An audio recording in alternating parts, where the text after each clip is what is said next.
How to build massive arms. Be honest, who hasn't secretly wished they had jacked, muscular arms? If you're like most fitness fanatics, you've looked at your own arms in the mirror and lamented that they weren't thicker, rounder, or more powerful. Never fear. Building a set of guns so big they'd get you locked up if you stepped on an airplane with them is a continual goal, but one that's well within reach as long as you're willing to train smart and consistently, put in the necessary work and fuel yourself with the right kinds of foods. Part 1: Building muscle with essential arm exercises. 1. Prioritize compound movements. Get most of your work in the gym done through major compound lifts. These include the bench press, pull-ups, rows, dips, etc. Compound movements target multiple muscle groups at once, rather than isolating a single muscle. They also help you become stronger, which will increase the amount of specialized arm training you can perform. A solid training program with compound exercises as its foundation will allow you to build a balanced, functional physique, rather than a merely aesthetic one. A simple way to organize your workouts is the traditional bodybuilding split, in which you train 2 or 3 related muscle groups during a given workout. For example, a push split would focus on chest and triceps, while a pull split would utilize the lats, deltoids, and biceps. 2. Isolate the biceps with accessory work. When it comes time to emphasize the biceps, pick 1 or 2 exercises to include at the end of your workouts. Some good choices are easy bar curls, preacher, concentration curls, and cable curls. The biceps are smaller muscles and only have a secondary function in the compound lifts, meaning they'll need to be trained directly more often if you want them to grow. Wait until you've finished your strength-focused compound movements before getting into higher volume accessory exercises. The biceps are stubborn when it comes to increasing their size. They require quite a bit of isolation work with high numbers of sets and repetitions. 3. Get your triceps involved. Following a grueling chest workout, dedicate some time to working your triceps. Lifts like skull crushers, overhead tricep extensions, and close grip push-ups are efficient at singling out the triceps muscles, which serve to extend the arms. As a bonus, tricep-specific training will add pounds to your bench press and ratchet up the number of dips you can bang out. The triceps are the single largest muscle group in the upper arm, so developing your triceps goes a long way toward building massive arms. Contraction of the triceps is key to all major pushing movements. 4. Strengthen your grip. What good are sculpted biceps and triceps if your forearms remain the same size? Luckily, it's easy to benefit the lower arm muscles while doing compound exercises that challenge your grip, such as deadlifts, pull-ups, and farmer's walks. Thick, powerful forearms complete the impressive appearance of a svelte physique. Any exercise that requires you to hold on to heavy weight for a lengthy period of time will be effective at building your forearms. Part 2: Training to put on mass. 1. Perform both strength and hypertrophy work. There's a lot of debate about whether it's better to focus on strength or volume, the total amount of work you do, in order to build muscle, but in reality you need both. Build your strength levels by performing 3-4 sets of heavy compound lifts, bench press, weighted dips, pull-up, and row variations will all do the job. Then switch your focus in the latter part of the workout to doing multiple sets of higher reps for your accessory work. Though training methods differ slightly, there is a close relationship between strength and size. Being able to lift more weight means you can lift heavier weights more times, driving up your total volume and, in turn, your mass gaining potential. 2. Increase your work capacity. One core principle for building muscle mass that has stood the test of time is that of progressive overload, continuing to challenge yourself and see results by adding weight or volume, or both, over time. If you can perform an exercise for 10 reps with a given weight one week, set your sights on 12 reps the next, or stick with 10 reps while using a heavier weight. This way, you can program progress into your training by guaranteeing that you're always pushing yourself to do more. Progressive overload is most effective when you take small steps consistently, 1 extra rep here, a couple additional pounds there.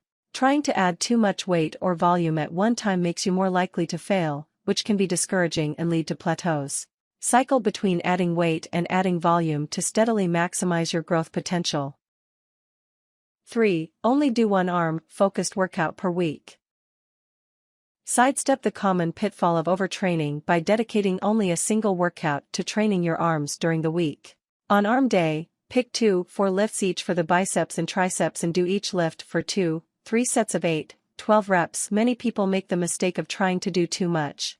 This means they're just breaking down muscle without giving themselves time to rebuild it. A typical arm workout will consist mostly of bicep curl and tricep extension variations that hit the muscles at slightly different angles. Schedule your dedicated arm session right before a rest day to give yourself at least 24 hours to recover.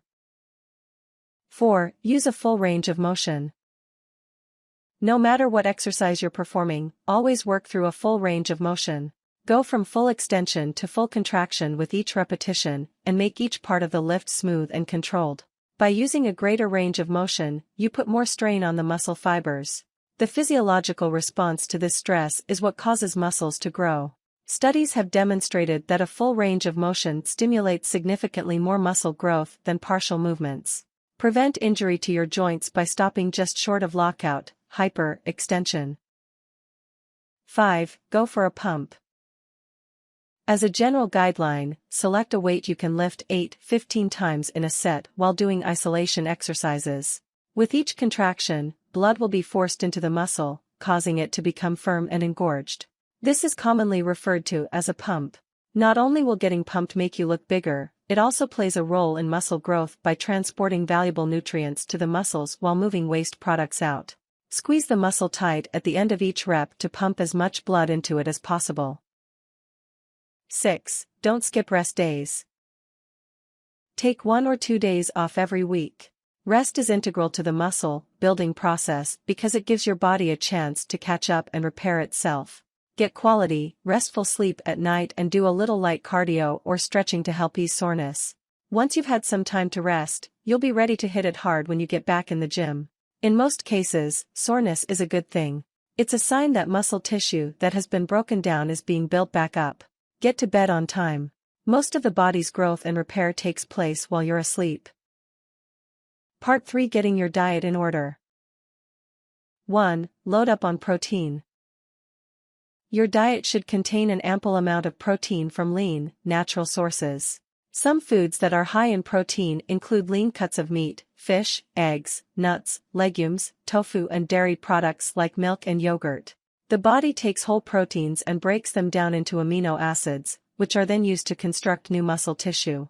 Try to get somewhere around 1 gram of protein for every 2 pounds of your body weight. If you're 160 pounds, for example, that's roughly 70-80 g per day. Think of protein as the payment your muscles receive in return for all the work they perform. 2. Take a protein supplement. In addition to the protein you get from food, consider using protein shakes, bars or other supplements to increase the total amount you receive each day. It can sometimes be difficult to hit the numbers you need to grow, especially if you're not all that hungry. A fast, absorbing whey protein shake will offer an extra 25-40 grams per serving, giving you a decisive edge when it comes to piling on size. Having a shake during or immediately after a workout provides much-needed protein to feed and replenish your muscles. Protein supplements can also work as meal replacement options when you're in a pinch. Have a protein bar before you go to bed or during times when you know you won't be able to eat for a while to keep your muscles stocked with a steady supply of amino acids. 3. Make sure you're getting enough calories. In order to grow, you have to eat. This means going hard at the dinner table as well as in the gym. Aim to consume a moderately sized meal or protein-rich snack 4-5 times a day. Let all the major nutrients, proteins, carbohydrates, healthy fats, fiber, be represented in your daily intake. A lot of people trying to add muscle don't get the results thereafter because they simply don't eat enough. The exact number of calories you should ingest depends on many different factors, such as height, weight, body composition, metabolism, and activity level. Trust the expertise of a physician or nutritionist to recommend an optimal amount of calories to help you gain muscle. Exercise is only half the battle. No matter how hard you're working out, if you don't get enough to eat, you won't get any bigger. 4. Eat the right foods. The amount of calories you receive is important, but what form they arrive in also makes a difference. Choose lean meats, fresh fruits and vegetables and whole grains over French fries and milkshakes. Not only do wholesome foods contain more vital nutrients, they're also generally lower in calories, which means you can eat as often as you need to without having to worry about going hungry. Feasting on candy, fried food and other junk can cause you to exceed your ideal calorie threshold fast. Since these foods are so dense with calories, you can easily eat way too much of them before you feel satisfied. Tips: opt for free weights over machines whenever possible. They require more input from stabilizer muscles, making each exercise more effective.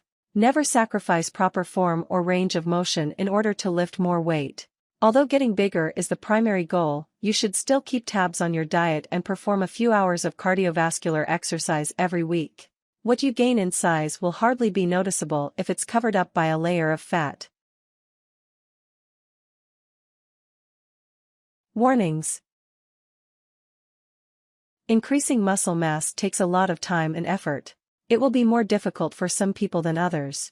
Keep your expectations realistic, set short-term goals for yourself and, above all, be patient and consistent. Don't be afraid to ask for a spot if you're attempting to lift a particularly heavy weight. Overtraining can lead to psychological burnout, loss of motivation and even permanent muscular damage. Take advantage of your rest days.